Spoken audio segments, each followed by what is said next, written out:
Salut à tous, on se retrouve pour parler du FC Barcelone en ce vendredi 5 mai. On commence aujourd'hui, donc il n'y a pas de photo de l'entraînement parce qu'il n'y a pas d'entraînement aujourd'hui. N'oubliez pas que le retour de l'entraînement, ça sera mardi. Là, c'est vacances pour les joueurs, vu que seulement le match, les gars, ça sera dimanche prochain, le 14, dans 9 jours exactement. Donc là, pas d'entraînement aujourd'hui. Mais une petite info, les gars, concernant la fin de saison. Donc il reste plus que 5 matchs pour le Barça et un sixième est ajouté parce que le Barça jouera un match amical le 6 juin prochain à Tokyo contre le Vissel Kobe d'Andrés Iniesta. Je vous l'avais dit il y a quelques jours qu'il allait certainement avoir un match amical qui allait être organisé pour que le Barça puisse récupérer de l'argent comme ça a été le cas l'année dernière avec un match en Australie. Un match qui avait été joué à la fin de la Liga, on va dire. Donc là c'est la même chose, les gars, donc c'est pas encore officiel, mais ouais, il devrait être organisé là très prochainement ce match pour jouer tiens, dans un mois, les gars, contre l'équipe de Andrés Iniesta au Japon.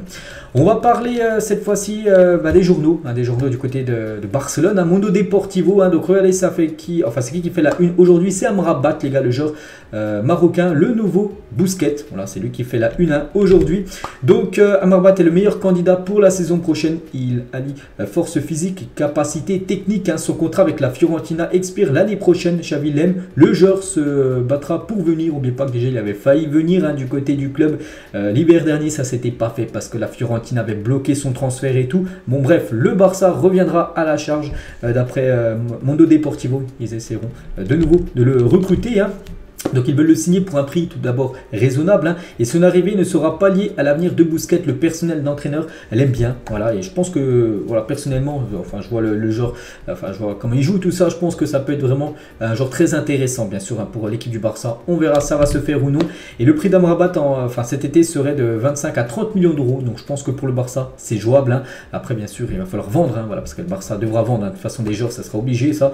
Donc voilà, concernant bien sûr ce joueur.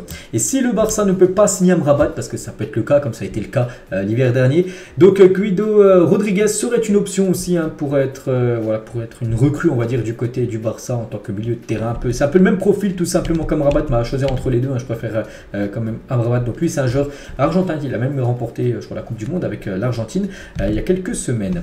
On va parler de l'autre une, je vais montrer Mundo Deportivo avec Amrabat et la une Journal Sport aujourd'hui.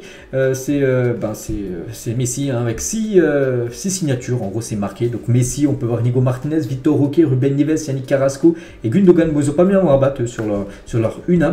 Donc on va parler tout d'abord du joueur qui fait la tête d'affiche, bien sûr, c'est Léo Messi et Javier Tebas, les gars, sur le possible peut-être retour de Messi. Si le Barça signe Messi, son salaire sera inférieur à ce qu'il est au PSG. On le sait tous. Et son retour est conditionné à la vente de joueurs. Je pense que le Barça obtiendra une bonne quantité d'argent en vendant des joueurs cet été. Et on parlera là au fil de la vidéo des joueurs qui devraient être vendus et surtout les sommes qui pourraient récupérer l'équipe, parce que ça c'est très important. De toute façon, le Barça, j'ai dit, s'ils veulent signer Amrabat, s'ils veulent faire venir Nico Martinez, Léo Messi, Gundogan, tout ça, il faudra absolument vendre. Voilà, il y aura, je pense, au moins 5-6 joueurs qui quitteront le club cet été. Et concernant Messi, les gars, donc l'ancien joueur du Barça, Agüero, joue un rôle important dans les coulisses du retour de Léo Messi à Barcelone. Donc il est en mode quasiment agent parce que Kun Agüero, il parle tout le temps à Léo Messi, puis voilà, vraiment il le pousse pour essayer qu'il revienne du côté du club. Et Léo Messi, les gars, lui est prêt à même faire un gros sacrifice niveau financier. Il est prêt à diviser son salaire par 3 pour revenir au Barça, qui lui propose 10 millions d'euros par an.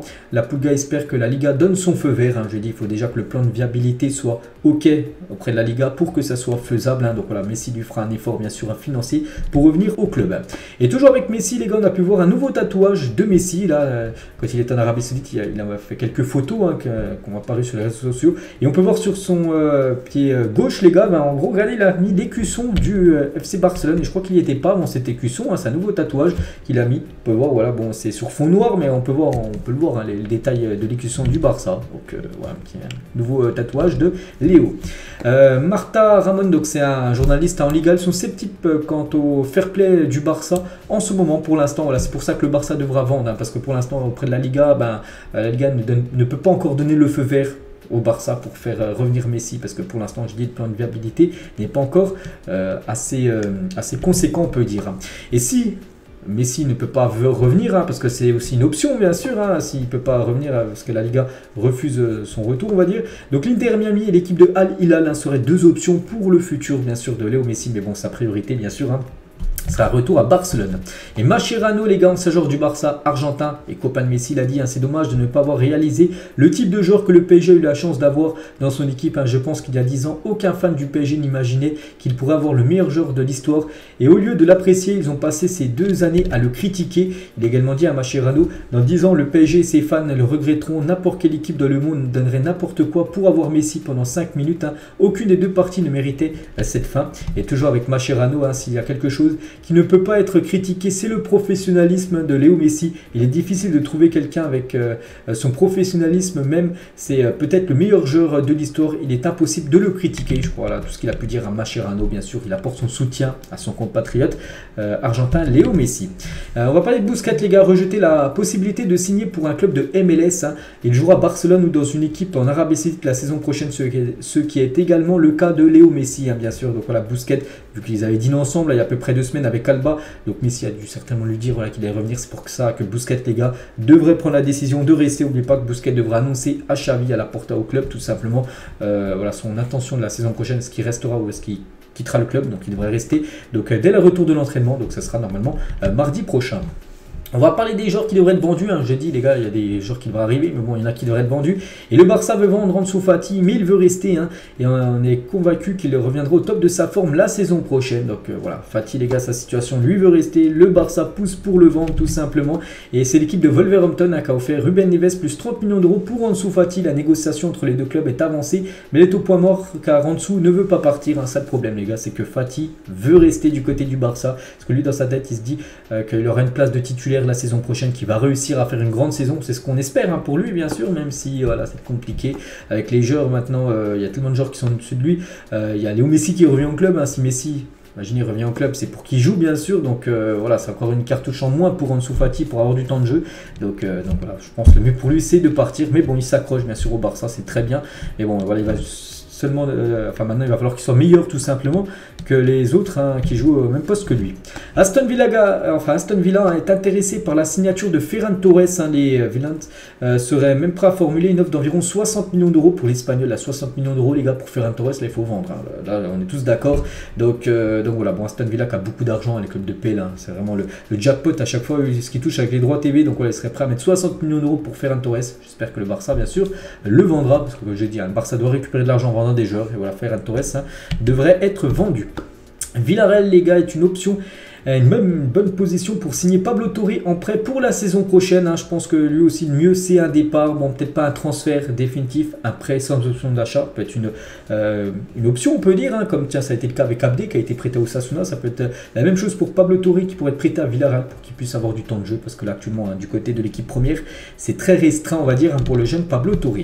Dans un sondage mené par Mundo Deportivo, la plupart des lecteurs envisageraient une grande offre de transfert pour Rafinha. Donc en gros, voilà, la plupart des supporters du Barça, enfin ceux qui lisent Mundo Deportivo, ils ont dit qu'en gros que si une belle offre arrive pour Rafinha, voilà, 80-90 millions d'euros. On avait parlé des 80 millions d'euros qu'aurait proposé Arsenal là. Donc en gros, le mieux serait de le vendre lui aussi. Hein. C'est vrai, comme j'ai dit, il va falloir vendre des joueurs et voilà, Rafinha peut être aussi un joueur vendu. Pourtant, il fait quand même une belle saison. Hein. Rafinha a déjà atteint 11 passes dès cette saison. Jusqu'à présent, son meilleur total en une seule saison. Voilà, c'est jamais il avait atteint autant de passes décisives sur une saison, Rafinha, depuis le début de sa carrière. Alemany, les gars, a promis à Xavi qu'il essaierait de signer Carrasco cet été pour 10 millions d'euros avant qu'il quitte le club. Alemany, parce qu'on sait qu'il quittera le club. Hein. Mais voilà, il a promis à Xavi, les gars, qu'il essaiera de faire venir Yannick Carrasco cet été.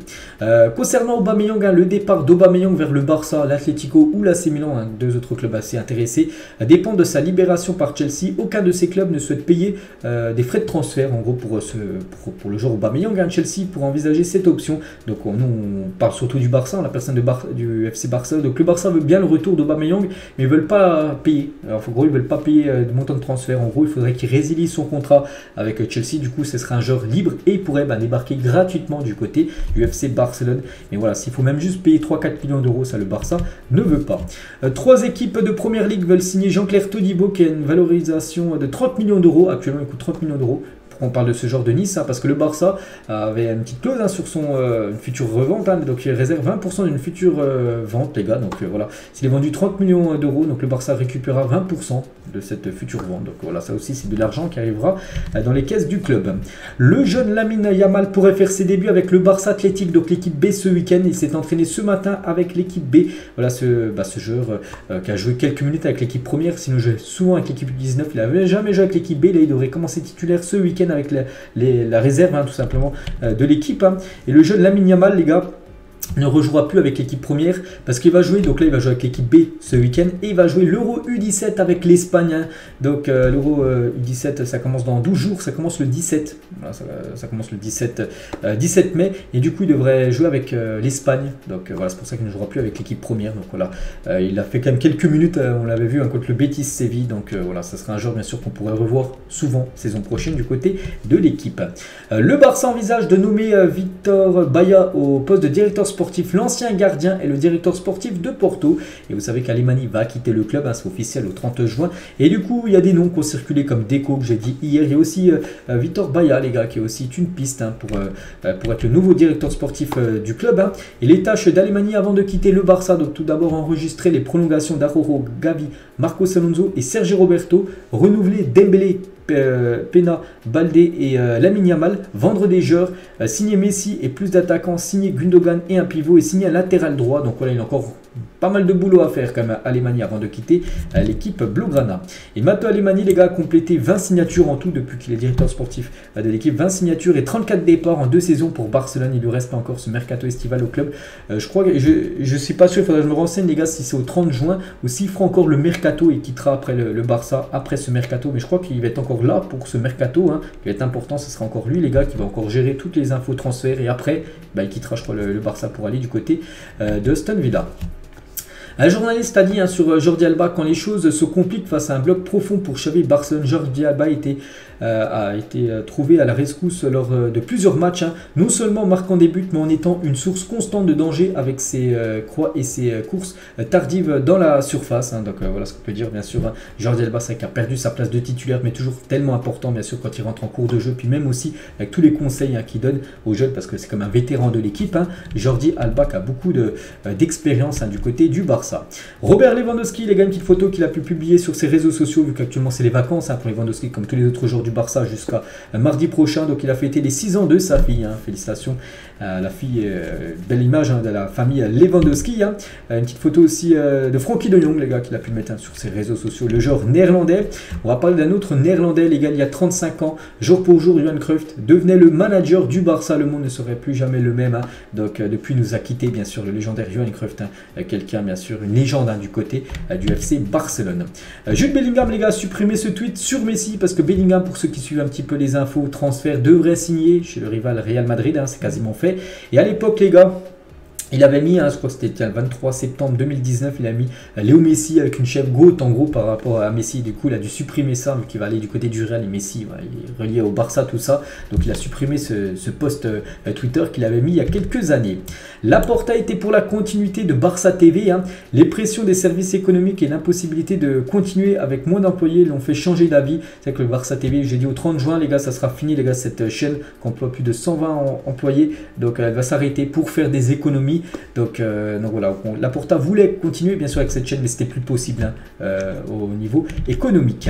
André Cury, ex-conseiller au Brésil pour le Barça, il a dit: j'ai dit au Barça que Douglas n'avait pas le niveau pour jouer pour eux. La zone technique du club était prête à payer 12 millions d'euros pour lui, mais je ne l'aurais fait payer que 4 millions d'euros. Donc voilà, le Barça, les gars, à l'époque, hein, voilà, voulait acheter Douglas pour 12 millions d'euros, alors que celui qui gérait, on va dire, le niveau recrutement, l'ex-conseiller du Barça au Brésil, elle a fait payer seulement 4 millions d'euros. Le Barça, il se fait douiller dans l'affaire. Heureusement que cette personne, les gars, a fait payer moins d'argent, hein, 3 fois moins.